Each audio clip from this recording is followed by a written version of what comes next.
A Fundais tem papel importante no estímulo às ações coletivas no Espírito Santo. Ela reúne instituições muito conhecidas dos capixabas, a FEC, a Mais, a CAS e até escolas de samba. Mas você sabe qual é a importância do terceiro setor para a economia capixaba? Para falar sobre o assunto, a AES Brasil recebe Robson Melo, presidente executivo da Federação do Terceiro Setor Capixaba e presidente do Asilo dos Idosos de Vitória.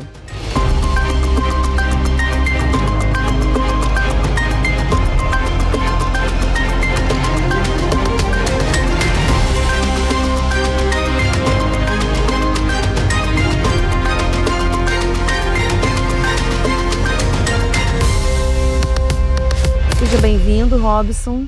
Muito obrigado, Amanda. Prazer grande estar aqui na revista AES Brasil, com quem eu tenho uma relação já de quase dos mesmos 20 anos de revista, porque vi nascer, né? E é muito bacana o que a AES Brasil já vem contribuindo para a nossa sociedade. Bom, a gente vai falar um pouco da importância do terceiro setor para a economia do Espírito Santo. Inclusive, a Fundais tem até um fundo, né? O FIC. Então, qual que é a realidade do terceiro setor hoje no Espírito Santo? Olha, a gente percebe claramente que o terceiro setor cada vez vem sendo mais demandado. Tomara que não seja tão somente porque as desigualdades, as carências, as vulnerabilidades insistem em permanecer no nosso país, né? Então, como o terceiro setor, a Fundais e suas filiadas atuam exatamente nesse segmento de atender aos mais vulneráveis, economicamente, socialmente, às vezes por questões de saúde também, ou na defesa do meio ambiente, na defesa de direitos humanos. Então, a Fundais e suas filiadas têm sido cada vez mais demandada. Claro, gostaríamos que não fosse pela vulnerabilidade, que fosse por outras defesas importantes de continuada evolução social. Quais são os maiores desafios que o terceiro setor encontra no Espírito Santo hoje? Olha, eu quero crer que o primeiro desafio é a sua sustentação financeira, porque, diferentemente de entidades que estão inseridas num sistema de contribuição compulsória, estou me referindo ao Sistema S, a Fundais e suas filiadas não são subsidiadas por essa contribuição típica, por exemplo, do Sistema S. Então, a sustentabilidade financeira depende de convencimento, né, claro, de um convencimento contínuo de que ela é de mais importante para a sociedade, porque as suas filiadas, a Fundais, até mesmo faz, em alguns momentos, o papel do Estado no atendimento às pessoas vulneráveis. Por exemplo, uma criança em tratamento com câncer e a sua família, ou um idoso, uma idosa, né, que precisa, então, agora ser acolhido, porque a família já também, eventualmente, já não está tendo condição, né, de acudir, atender e cuidar do seu idoso. As práticas ESG têm sido muito faladas ultimamente, né? Algumas empresas já estão se apoderando do tema.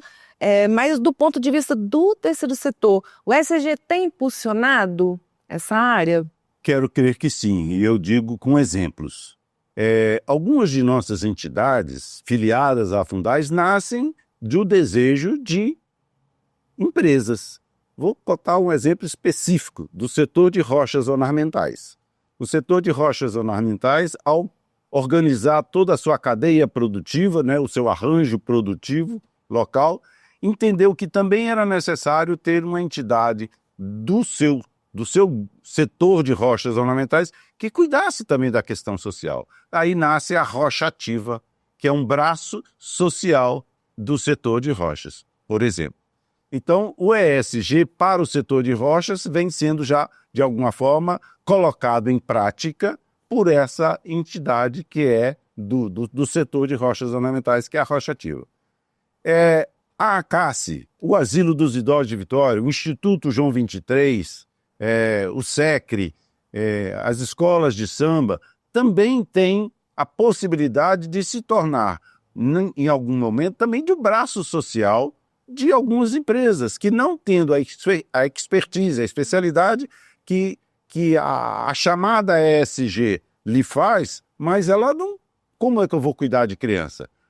Como é que eu vou poder ajudar os idosos? Então, vai se associar, vai se parceirizar com instituições que têm essa expertise. Cuidar de crianças, cuidar de idosos, fazer a defesa do meio ambiente, né? Desenvolver capacitações, novas habilitações para jovens.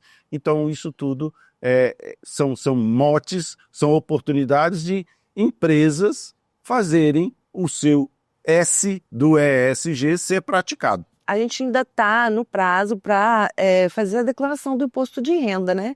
E ao fazer a declaração, é possível realizar doações. Você comentou anteriormente da dificuldade com relação à questão financeira no terceiro setor. Então, como é que as pessoas podem fazer essa doação e qual a importância dessa doação para o setor? Olha, eu vou até me dirigir direto aqui, de uma forma mais direta ao público, porque é um instrumento para aqueles que declaram imposto de renda, pessoas físicas, no modelo completo. É uma oportunidade, é um instrumento extraordinário de solidariedade, gosto de dizer também de cidadania fiscal. O imposto de renda, você já deve ele. Ele não é mais seu, ele é da União, no caso, né? Imposto de renda é recolhido pela União. Pois bem, mas a legislação de incentivos fiscais permite que a gente, ao recolher o nosso imposto de renda, parte dele possa ser destinado para instituições que fazem o atendimento e acolhimento de crianças, que fazem atendimento e acolhimento de idosos, que fazem a defesa do meio ambiente, que desenvolvem arte e cultura e música.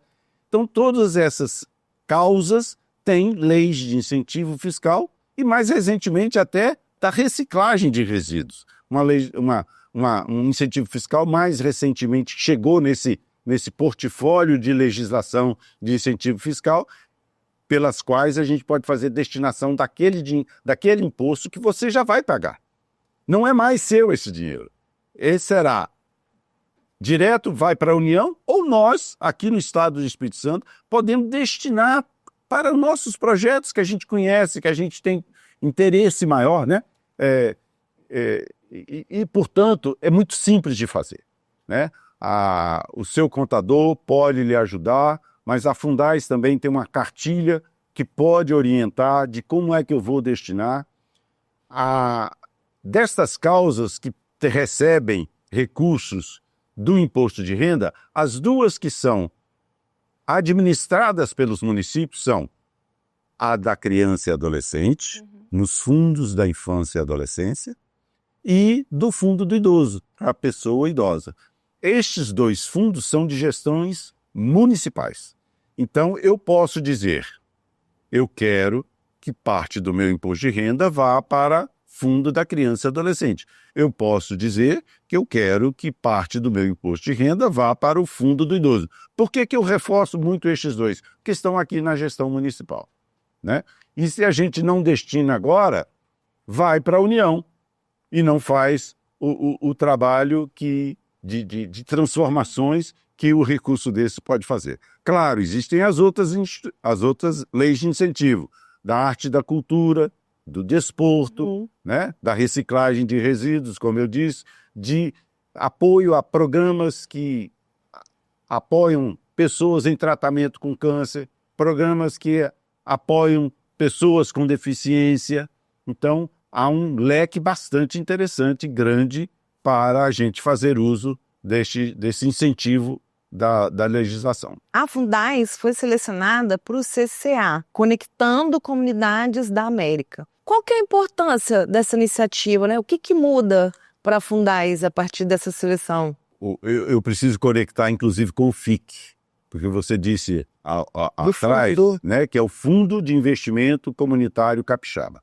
O Fundo de Investimento Comunitário Capixaba foi constituído pela Fundais com o apoio de uma instituição nacional, que é o IDIS, Instituto para o Desenvolvimento do Investimento Social Privado. Nesse programa do IDIS, chamado Transformando Territórios, nós, entidades, também somos estimulados a conhecer outras experiências. E esse CCA é um exemplo de intercâmbio com instituições de outros países, que também tem práticas similares que têm, na filantropia, um grande braço para a sua sustentação. Né? Nós estamos falando de solidariedade, nós estamos falando de filantropia, então a gente precisa exercer esse nosso papel de cidadania fiscal, de uma cidadania que pode fazer a diferença quando eu estou recolhendo o meu imposto de renda. Posso citar mais um outro exemplo de como é importante as legislações de incentivo fiscal. Aqui no estado do Espírito Santo, nós temos a nota premiada capixaba. O estado renuncia uma parte do ICMS, né? ICMS é o imposto que é recolhido pelo estado. Uma parte dele é destinado a que pessoas que se cadastram no programa Nota Premiada Capixaba podem vir a ser sorteados, tem todo mês sorteios de vários valores, e em sendo sorteado, e se no cadastro que eu fiz, por exemplo, né, na instituição, na Nota Premiada Capixaba, eu me associei a uma determinada instituição, eu me refiro, por exemplo, ao Asilo dos Idosos de Vitória, à ACACE, ao SEC, ao Instituto João 23, por exemplo, né? Se eu estou no cadastro que eu fiz da minha pessoa, recolhedora de ICMS, que pede o CPF na nota. A Nota Premiada Capixaba tem esse mote, pedir o CPF na nota. Então, se eu for sorteado, eu vou ganhar um valor, digamos, 50 mil reais naquele prêmio. Uma outra metade desses 50 mil, ou seja, outros 25 mil, pode ser destinado e é destinado para a instituição para a qual você falou, olha, eu me cadastro aqui, eu vou pedir CPF na nota e eu gostaria que a instituição tal fosse beneficiada. Exemplos de benefícios. O Asilo dos Idosos de Vitória, nesse último sorteio de maior valor, que correspondeu a 120 mil reais, uma pessoa ganhou 120 mil reais porque foi sorteada na Nota Premiada Capixaba. Essa mesma pessoa também associou o seu asilo. Nesse momento, então, outros 60 mil reais foram destinados para o Asilo dos Idosos de Vitória. Além da verba por sorteio que pode chegar às pessoas e às instituições, para as instituições também pode chegar uma outra quantidade que é de rateio. Então, vai aqui um recado para as nossas instituições. Se eu consigo mobilizar mais e mais pessoas pela Nota Premiada Capixaba, associada à instituição do meu interesse, e quanto mais pessoas lá estiverem cadastradas, nesse momento do rateio, eu cresço a possibilidade de ter um rateio maior. Eu gosto de exemplificar com o lance da rifa. Né? Uma pessoa chega com um bloquinho para você, querendo vender rifa, você fala assim, me dá um. Mas se você comprar 10, 20 rifas, a sua chance de ganhar é maior. Né? E o rateio, nesse caso, também será maior, porque mais pessoas estarão participando por aquela instituição. Então, o programa Nota Premiada Capixaba é muito legal, é simples, o recurso é colocado direto na conta da instituição, sem maiores burocracias e com uma certa possibilidade de esse recurso ser aplicado em várias demandas que a própria instituição tem. E os municípios, eles também têm essa questão da isenção? Aqui no município de Vitória, a gente tem a Nota Vitória. Mas a Nota Vitória, muito recentemente, é que abriu a possibilidade de que instituições também sejam beneficiadas por aquele a parte do ISS, né, que é o Imposto sobre o Serviço, que é recolhido pelo município. E aí lá também há necessidade, claro, de um cadastro junto ao programa, que passa, nesse caso dos municípios, pelas secretarias de assistência social, que fazem esse cadastro, e, portanto, parte daquilo que pode retornar, no caso da Nota Premiada Capixaba, não é sorteio. É uma parte do que eu promovi de recolhimento do ISS, eu posso ter de cashback, né? A expressão em inglês é isso, de ter alguma coisa de volta. Então, esse alguma coisa de volta eu também posso deixar para a instituição. Então, eu digo lá, não manda para mim não, manda para a instituição. Então, a Nota Vitória também tem essa possibilidade. E eu conclamo a todos os municípios que também tenham programas similares, porque é de extremo valor, né? O terceiro setor é gerador de emprego e renda.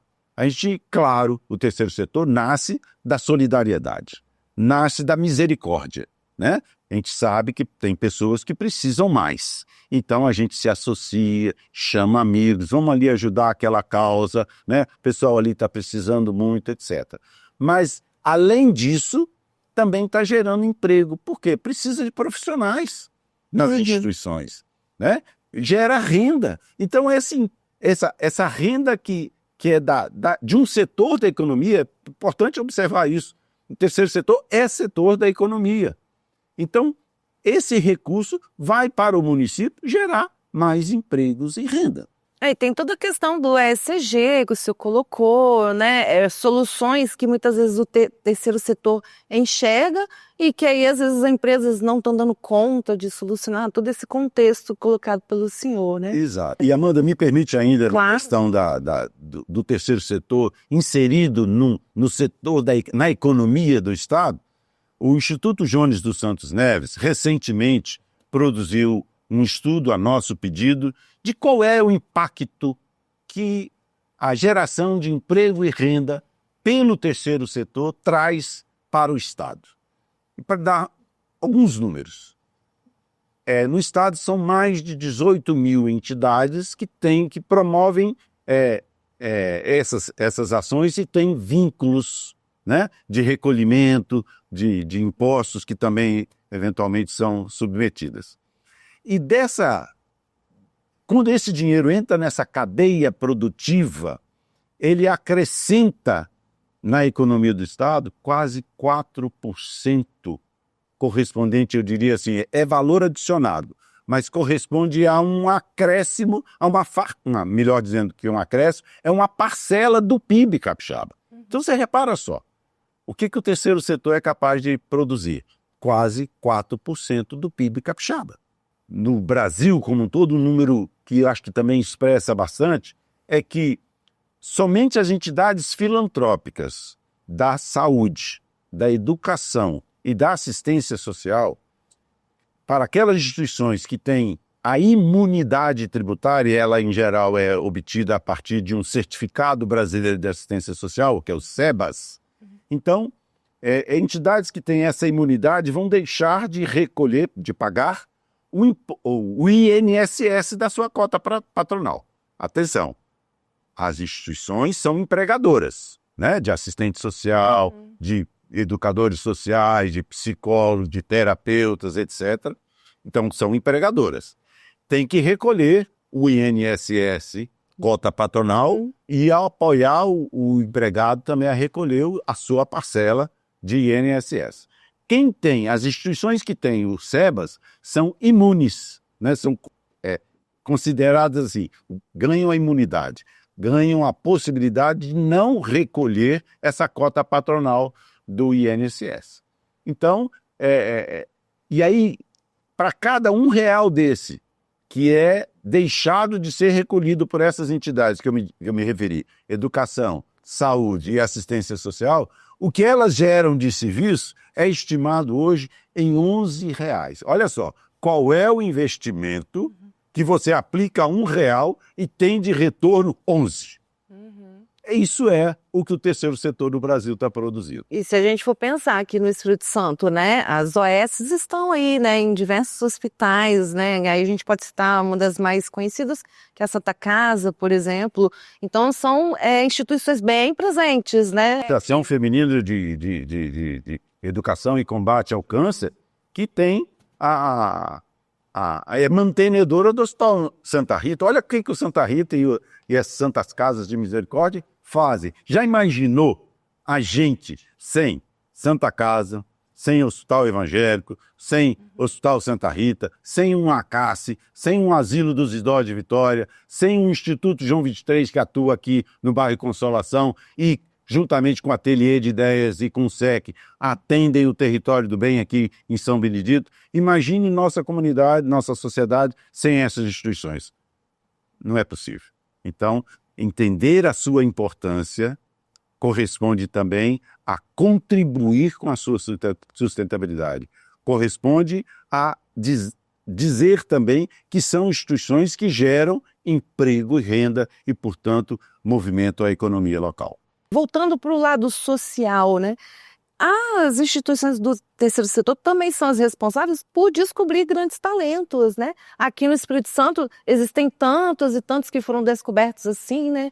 O Jeremias, que participou de um programa, né, na TV Globo, entre outros atletas, né? Gostaria que o senhor falasse um pouquinho também desse papel do terceiro setor. E aí eu vou retornar ao FIC, ao Fundo de Investimento Comunitário Capixaba, cujo propósito é já um recurso que é obtido em doação por filantropos, pessoas físicas, grandes doações, pequenas doações. Então esse dinheiro já é independente de incentivo fiscal. É um dinheiro do meu bolso, esse que está aqui. Eu quero fazer a doação dele. Então, feito esse montante, que já é capaz de chamar projetos, então faz-se uma chamada e projetos se candidatam a isso.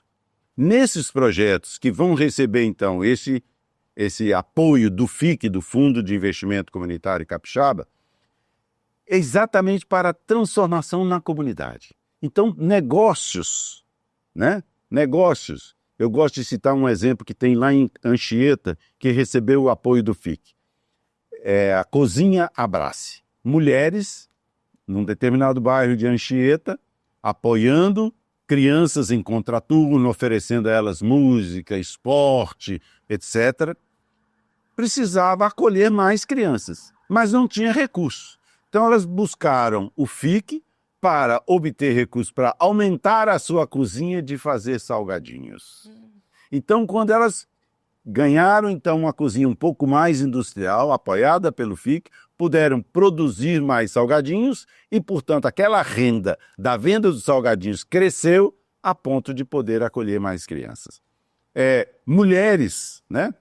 No Morro do Quadro, recentemente, eu estive visitando uma instituição apoiada pelo FIC também, que as mulheres estão ali bordando a sua própria história, ganhando mais cancha, autovalorização, autoestima e assim, procurando inclusive ser mais independentes, né? Não ficar dependentes de doações, de alguém da família que faça renda, ela também pode fazer renda. Então, o Fundo de Investimento Comunitário chega nesse ponto de identificar também jovens, né? Que se destacam, né? Mas é importante que aquele jovem não esteja na comunidade, né? Porque o programa visa o desenvolvimento comunitário, vive a sociotransformação. E ainda, se você me permite mais um pouquinho, Amanda, Claro. eu, ao falar de sociotransformação, eu quero lembrar que as doações em geral, as pessoas se sensibilizam mais quando há emergência. Enchente, incêndio, tem que acudir. Não pode faltar o recurso. Então a gente faz a doação. Exemplo, aconteceu lá no Rio Grande do Sul ano passado e boa parte do imposto de renda foi destinado para lá. Chegou na época boa, né? O imposto de renda chegou na época boa para aquela situação de tragédia que estava se vivendo lá. Importante acudir na emergência. Mas é importante também em vez de dar o peixe, ensinar a pescar. É o que você se referia. Há crianças, há jovens que são descobertos pela habilidade que adquire nessa ajuda promocional e não mais emergencial. E em crianças e várias pessoas, em comunidades inteiras, estejam já podendo produzir o seu próprio sustento, elas se juntam, elas estão vivendo em comunidade. Então há uma sociotransformação. Então, emergencial é um primeiro nível da nossa ação. Uma segunda ação de um nível de mais envolvimento e querer o futuro, né, de uma forma mais perene, é a promoção, né? Em vez de dar o peixe, ensinar a pescar. E o terceiro nível é esse. As instituições precisam ser apoiadas para organizar suas entidades, né? Então há aí uma transformação social que a gente defende muito no FIC, no Fundo de Investimento Comunitário Capixaba. Chegando às considerações finais, Robson Melo, algo a acrescentar? Mais alguma informação que você queira debater? Eu gostaria sim de dizer que uma sociedade não vive sem o terceiro setor, né? E não vamos ver o terceiro setor só nos momentos da emergência. Claro, na emergência ela já está lá. As entidades do terceiro setor já vivem lá nas pontas, mas é preciso observar uma instituição, um negócio que precisa ser desenvolvido porque precisa gerar emprego e renda também naquele local, né? Você citou que nós temos filiadas que são escolas de samba. A MUG e a Chegou que faltava. A gente só percebe a escola de samba no carnaval. Mas durante o carnaval, essas escolas, com os seus braços sociais, desenvolvem capacitações, sabe, habilitação para várias profissões que serão demandadas na hora de produzir todo esse desfile, né? Agora você repara, um jovem que chegou nesse momento, teve essa oportunidade numa capacitação dentro da escola de samba, vai mostrar seu serviço e depois disso ele já está com a profissão. Né? Então é fundamental a gente perceber também que as escolas de samba são verdadeiras escolas também de transformação social. E dali saem soldadores, figurinistas, desenhistas, músicos, né? Enfim. E os percussionistas é o que mais sobressai, né? na escola de samba. Bom, foi ótimo o bate-papo, queria agradecer a sua presença, Robson Mello. Olha, Amanda, prazer muito grande estar aqui na ES Brasil, tantas vezes com vocês nos chamarem para falar de terceiro setor, para nós será uma alegria e a gente fala porque precisa a gente dizer para a nossa sociedade que esse é um setor que precisa cada vez mais ser reconhecido e apoiado. Para você que está nos assistindo e deseja saber mais sobre essa e outras informações, acesse o nosso site esbrasil.com.br. Até a próxima!